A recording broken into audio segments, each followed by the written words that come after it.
जय जय श्री सीताराम जी महाराज, जय जय श्री बालाजी महाराज। आज भारत को अगर देखा जाए तो समझने की बहुत आवश्यकता है, और साथ में सबसे बड़ी बात जो भारत का जनमानस है उससे भी ये बहुत बड़ी स्थिति से जूझना पड़ेगा आगे। मेरा मानना है और मेरा अपना रिसर्च है कि इस समय भारत पुनः, भारत ही नहीं वर्ल्ड के वह तमाम विकासशील देश जो अपने आप में ग्रोथ कर रहे हैं, ये सब नाटकीय ढंग से पूरी तरीके से गुलाम बनने की तरफ चल रहे हैं।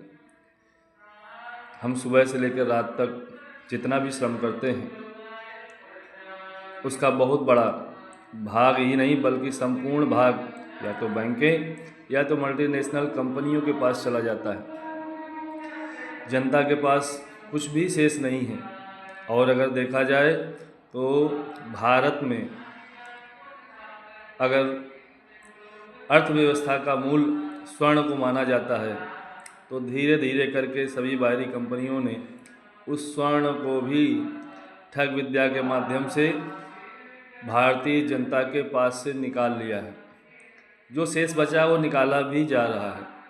आज हमारे पास आधुनिक विश्व में सरवाइव करने के लिए केवल और केवल ज़मीन बची है, बाकी सब गिरवी रखा जा चुका है, और वह ज़मीन भी हमारे और आपसे जल्दी से जल्दी छीनने की स्थिति चल रही है। और सबसे बड़ी स्थिति अगर देखा जाए तो भारत का बहुत बड़ा स्वर्ण का भंडार भारत के मंदिरों में छिपा है।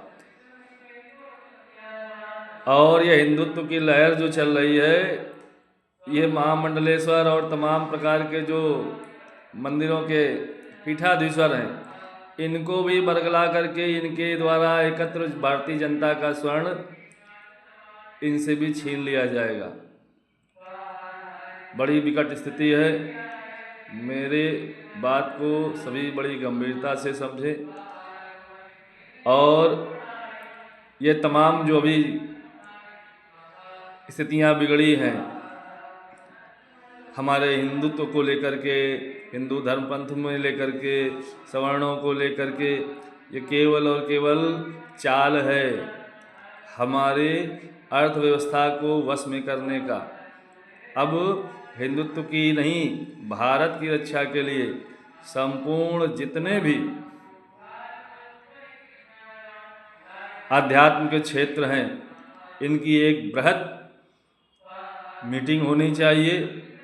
भारत की अर्थव्यवस्था ही नहीं, भारतीय सभ्यता को बचाने के लिए ये वर्ल्ड इकोनॉमिकल फॉर्म जो चल रहा है उसके ट्रैप से बचने के लिए हमें एक संगठित रूप में, एक व्यवस्थित रूप में अपनी चीज़ों को समझना पड़ेगा। सभी आपसी विवाद विषाद छोड़ करके भारत की संप्रभुता को बचाने के लिए, भारतीय चेतन स्थिति को बचाने के लिए सभी भारतीय व्यवस्था में रचने बसने वाले, अध्यात्म की स्थितियों को जानने मानने वाले एकजुट होकर के एक पूरी व्यवस्था का निर्माण करें। आइए फिर से सोचिए अपने अंतर्मन में, हम कहाँ जा रहे हैं। कहीं ऐसा तो नहीं कि वह पुराना समय जब हमने स्वतंत्रता को प्राप्त किया है, आधुनिकता के स्थिति में उन्हें पुनः खो दें और भौगोलिकरण की स्थिति में हम अपना सर्वस्व नष्ट कर दें। चिंतन करिए, और इस चिंतन के बाद अगर आपको लगे कि कहीं ना कहीं इस वक्तव्य में जो हनुमान जी की प्रेरणा से आया है इसमें जरा सा भी आपको सत्यता प्रतीत हो तो एकजुट होइए, व्यवस्था बनाइए, क्योंकि प्रभु की व्यवस्था बनाने वाले, प्रभु की सेवा में रहने वाले, उनको जागृत होना पड़ेगा। यही प्रभु का आदेश है। जय श्री सीताराम जी महाराज।